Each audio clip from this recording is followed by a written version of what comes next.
All right, you guys, I usually film these right at the end of the day before I go to bed, but this one was just on my mind. I felt like I needed to talk about it and just get it off my chest. So, by the title of the video, you see, what happens if it doesn't work out? Like, what happens if it fails? That's a big fear for a lot of people and why they don't start anything, It's like, you might have to move out of your hometown. You might have to leave the job that you're currently doing, and there's a lot of risk behind that. You don't know if it's gonna work out or not. But this is how you know. I'm just gonna share the story, and then I'll tell the message. So when I first left college at 18, to go to Oklahoma State, I was making $8K a month as a copywriter. That was my peak. I got up to $8K a month, and I was like, holy shit, I'm rich. At the time, I was still having college paid for me. I wasn't. God bless my grandparents. My grandpa went to OSU. He said if I went to, he'd pay for the whole tuition. So he paid for where I was staying at in Oklahoma up until right before the very end of my freshman year. So I told him, I'm like, college isn't gonna be for me. I'm sorry. I know this is your dream for me to go to the same college you went to and graduate, but I can't go here for another 3 years. No way. Can't even go over here for another day. So, after the first semester, packed up all my shit in the back of my Tacoma and didn't even drive back to California first, didn't fly home, see my family. I just packed up all my shit, middle of the country of Oklahoma, drove straight to Florida, and was like, all right, we're getting a play. And he was like, we're cutting you off. You're on your own. I'm like, okay, let's run it. So I was making enough to be able to get by at a little 2K a month place and across the street from the beach, Fort Lauderdale, and I was running it in. I was like, fuck, we're going hard with copywriting. We're going hard with my personal brand. We're going hard with trying to coach people and get them sober, get their habits right, everything. And I knew that I was ready to do it and make that change because I was so unhappy with where my current situation was. So that's the first precursor to knowing that you're ready to do something. It's when you literally it's just eating away at your soul being stuck in this situation that you don't like. When it's eating away at your soul and you just can't take it anymore, that's when you know you're ready to just make the decision. Just go. Because think about it. Would you rather have a reality where there's a chance that it doesn't work out, or a reality where you fucking just have this life you hate? Just doing the shit you hate. I would have hated going to school, walking to class in Oklahoma in 30-degree weather, for another 3 fucking years. Literally in Oklahoma. Enough said, just living in that state. But I would have hated that. And I would have taken failing again and again and again with whatever I decided to go into, than just be in that for another 3 years. Oh my, dude, it's I'm so grateful to God that He gave me the balls to really do it, because it was the best decision I ever made. But still, what if you fail though, right? What if you fail? So I got to Florida. Everything was going great. Copywriting was still doing well. And I was in the best shape I've ever been in. You can look back to my personal profile, scroll down a little bit. I got way below 10% body fat. Just fucking retardedly shredded. And my business was doing well. I was posting every single day. That was my biggest thing. I needed that input of me posting every single day, and there were well thought out videos, everything. But it got to the point where I took the cut really, really far. I finally finished the cut, and then I had that first cheat meal, and then everything spiraled out of control, bro. I couldn't stop eating, and that lowered my testosterone was already very low, and then breaking my word over and over again to myself, telling myself that I would stop eating the next day, but then continuing to eat over and over again, it brought me into such a low place to where my testosterone, I got it checked, the blood work done, testosterone went down to 36, bro. At 19 years old, testosterone was 36. It's supposed to be at 800, 900. At 19, 20 years old, that's the peak of your testosterone. But because I had just cut down body fat so hard, I was getting barely any sleep. I didn't have a will to live anymore, basically, because you broke my word so many times over and over again. And I stopped posting on social media because I couldn't speak about the habits if I wasn't applying it to myself. And before that all happened, these habits and posting on social media every day is what I define my purpose in life as.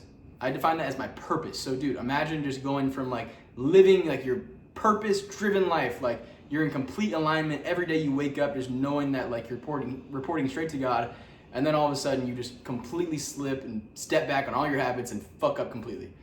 It like, that's what, maybe my testosterone was at like 400, 500 before that.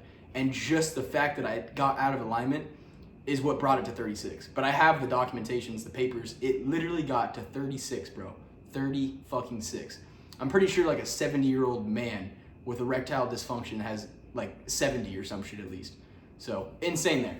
But yeah, guys, like I did fail, and as a result, like my copywriting business started to go down. My writing was off.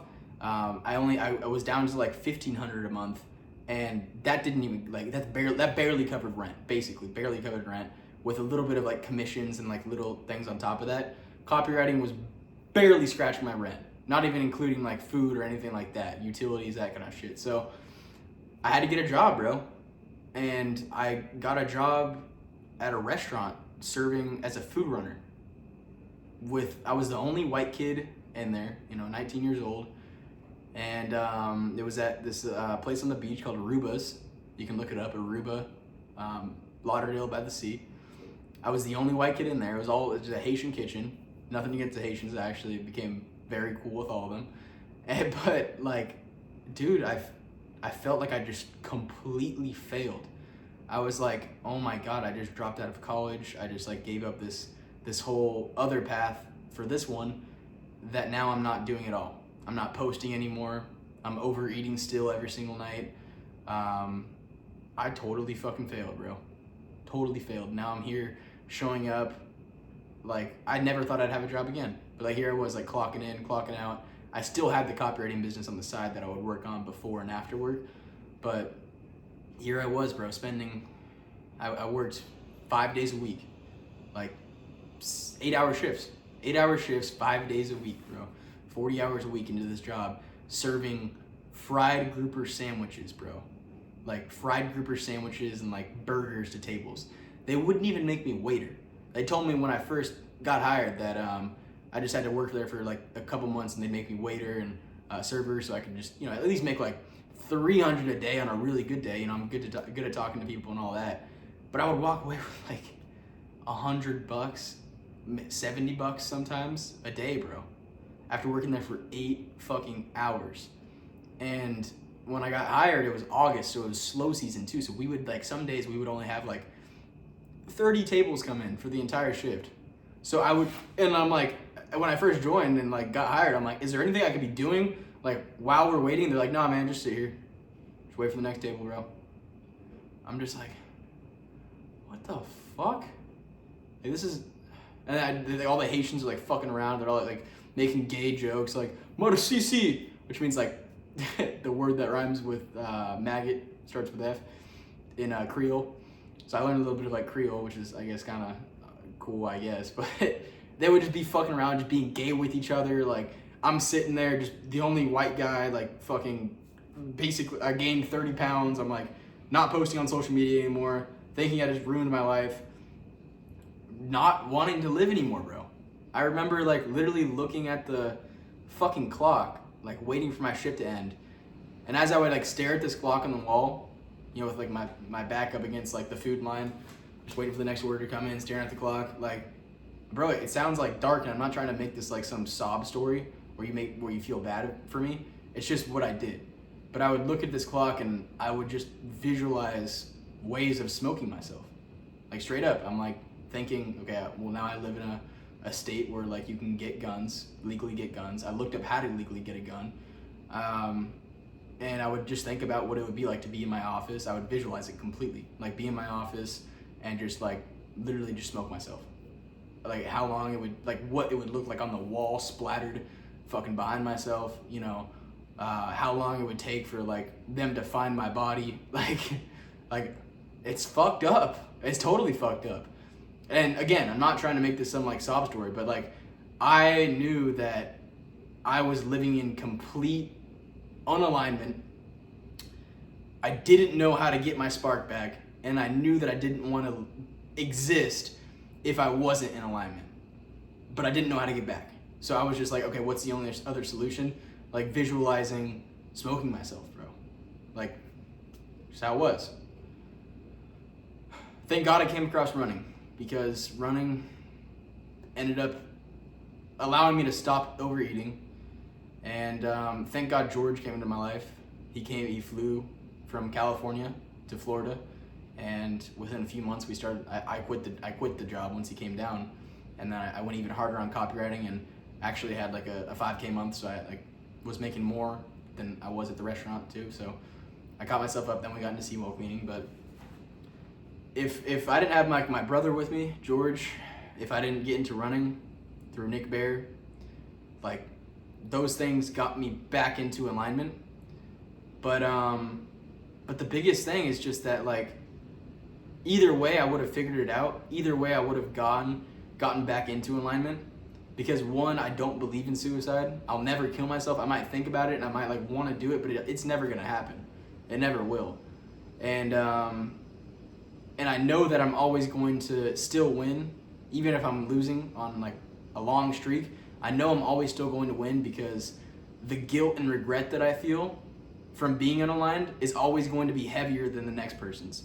And for me personally, I can't sit with that. I can't sit with that guilt and regret. I'm sober. I never drank, and I never smoked, and I never did anything during that period of time when I was going through it, working at the restaurant. So I sat with that guilt and regret. I never numbed it with anything else. The food every once in a while, yes, but completely just smoking weed and drinking every day and like vaping and all that shit, like I still kept it. I still felt it, you know. And when you feel that guilt and regret and you don't numb it, you're either gonna change or you're gonna like leave this planet, you know. So and eventually I just realized that like I had a purpose. Like there's no way I could sit with just that horrible feeling.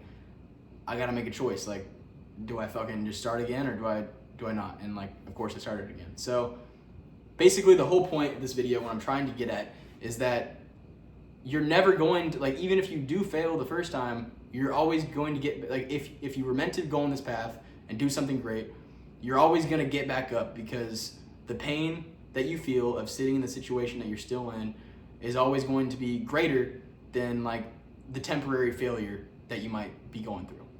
I hope that makes sense, and I hope I explained that correctly. But there's no escaping this path that I'm on right now.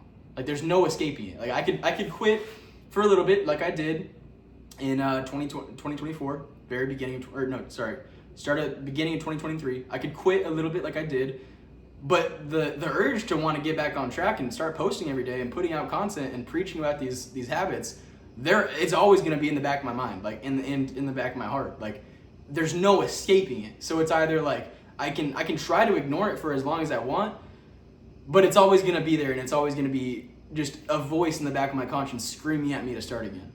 So that's just what it is. There's no escaping it. And that's how you know you're always going to be successful, because that voice is always going to be there. So if you have that voice and it's loud and it's telling you to change, just know it's going to stick with you forever. Even if you fuck up a little bit in the beginning or like halfway through the journey, you know, like it's always going to be there, and you can fuck up. Failures, I post everything. You guys have seen my failures, and you're going to see way more along the time, but it's just all about persevering, literally. So love you guys. I just wanted to share that story just about the restaurant and about whether or not, it's really about the restaurant and just kind of talking about failure and what it takes to keep going. So love you guys. Hope that was a great video that you enjoyed. Follow my page, Black and Dello, on Instagram. I post every single day on there. All my stories, all my habits, I post everything. I even like talk to you guys just through my stories. And then I got a free training below in the description, as well as a free personal development guide, a Google Doc. So check those out right below in the description. They're free. And that's it, guys. Send me a message on Instagram if you have any questions or just want to talk to me. I answer every DM, so hit me up. Love you guys. Peace out. Have a good day.